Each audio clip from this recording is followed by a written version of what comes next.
welcome back to ArcNeo Reviews. So, super fast thing to go over before we get to the figure. The figure in this video and in the next video, I got both of these from Mike Dye over at Mike Dye Pins. So, I'll have links to his Etsy and stuff down in the description. But what he makes over there are these really awesome little custom design enamel pins. He's got all kinds of different, classic 80s characters. I'll have links to these pins in particular, as well as just the Etsy page as a whole, down in the description. So go, show them some love, check them out. These things are like super high quality, really nicely made, really heavy. 2 pins on the back, that matters to me. Anyone who doesn't know, I actually have a collection of the enamel pins they sell at Disneyland. And, yeah, it matters that you have 2 pins instead of 1. That way you can actually get these things to face the right direction when you put them on something. So, go, check them out. But anyway, to get to the actual figure, today we're going to take a look at Transformers Prime Wheeljack. And this figure, honestly, this thing took me by surprise. Now, anyone who doesn't know, I don't actually collect a whole lot of car Transformers outside of, specific character or something like that. For the most part, a lot of car formers just kind of the same. This guy really does some different stuff, and it's really cool. So, first off, obviously the design. It's this really, really cool looking, almost Tron style, sports car. Love the way this thing looks. It's actually got, painted lights on the back. A little bit of hollow in the front, but nothing major. I guess there's a little in the back too, but, 90% of the angles you look at this thing, it looks fantastic. Nice dark blue clear windshield. Just really cool overall. And really, really good weapon storage, as you can see. He does come with 2 swords, just like he had in the show. This is one of few Transformers shows I've properly watched, so yes, I do know all about Jackie and Bulkhead and all that. But he comes with these 2 swords. Both of them are the same. Got a little bit of Cybertronian etched into the blade right there. No idea what it says, or even which side you're supposed to read, because it's actually mirrored, depending on which side of the blade you're looking on. But still, really nice little mold. It's got a peg on the side here, so if you don't want to store the swords on these little underside pegs here with that side hole, you can go ahead and peg them in right here on the side of the car. It works. Looks a little silly, but it works, if you want some visible weapon storage. Overall, though, it's a car. There's not a lot to go over. It does car things. Apparently, it does, drift and stuff, too. But what makes this thing really cool is actually the way it transforms. This thing has just enough steps to really set it aside from a lot of car Transformers I've seen. So, assuming I can remember how to start this thing off, I haven't had this guy for very long. But, go ahead. Like I said, I haven't had this thing a long time. Here, give me a second. So, okay. My stupidity aside, take that actually as a sign. This is a really solid car mode. This thing actually holds together well. It does matter that you remember, the exact steps to get it started in transforming. Because once you lock this thing in, you ain't getting this thing to fall apart. So, first thing you're going to do, if you got these double hinges back here on the sides of the car. So you're going to have to just kind of get in here and wiggle things a little bit until eventually one of these, there we go, will start to come out here.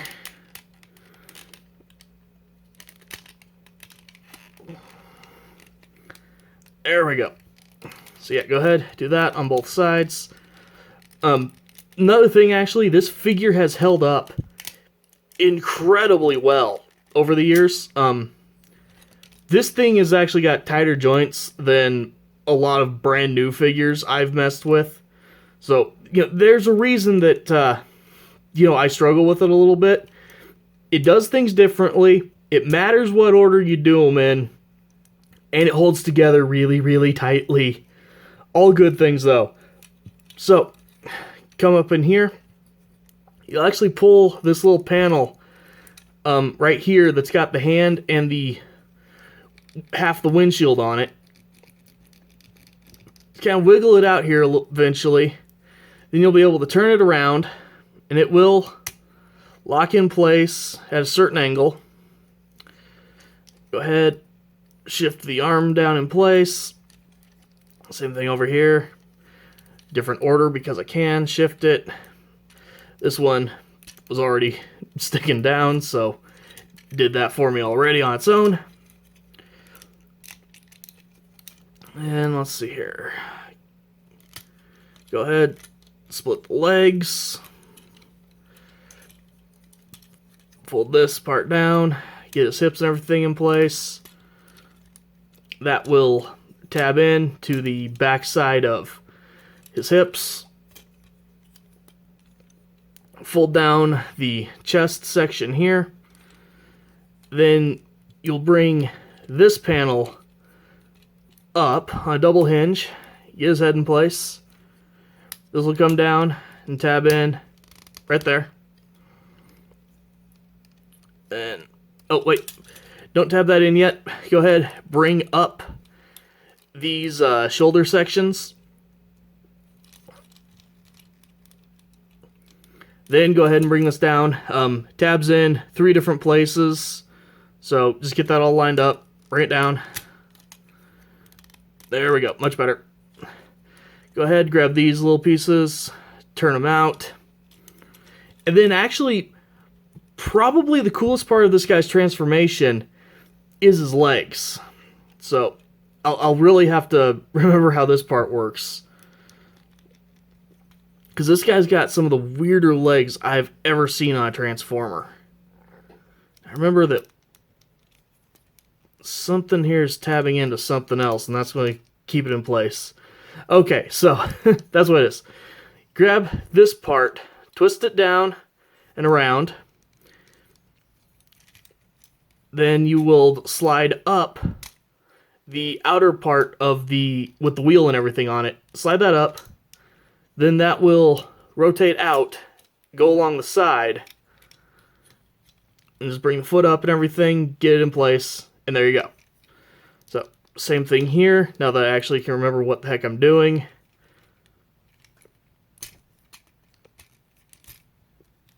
Nope, stay tabbed in. There we go. Make sure I've got this one tabbed in all the way. There we go. And there you've got Wheeljack in robot mode. Again, I know I'm acting like a moron trying to get this guy transformed, but he actually has an interesting transformation for a car transformer. And, a lot of these Prime figures already were kind of different in how they were engineered. So something about that in my stupid brain, I tend to struggle with all Transformers Prime figures just because they have joints in places that I don't expect them to have joints. And in a lot of cases, they did a better job of hiding those joints than they do on most figures. But all my justification for forgetting how he works aside, this is a great figure. I love the way this looks. Really good head sculpt. If I grab a flashlight here, he does have some really good bright blue light piping. Looks awesome. And the posability on this guy for his age is incredible. So the head is on a ball joint. In fact, okay, yep, that's just a really, kind of extended ball joint. So you can look down, you can look up. and turn his head. I'm not going to put a lot of force on it because that is a clear blue plastic ball joint going on there. I've seen what can happen to those if you force them too much and stuff, so I'm going to leave it alone, but it does have really good posability. You can move the shoulders up and down a little bit. They've got some shift.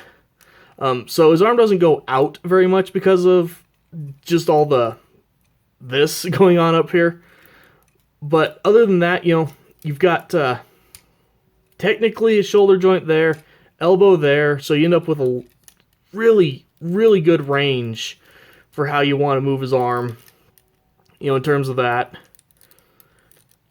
No rotation, actually, which, you know, when you look at how this transforms, that's kind of understandable.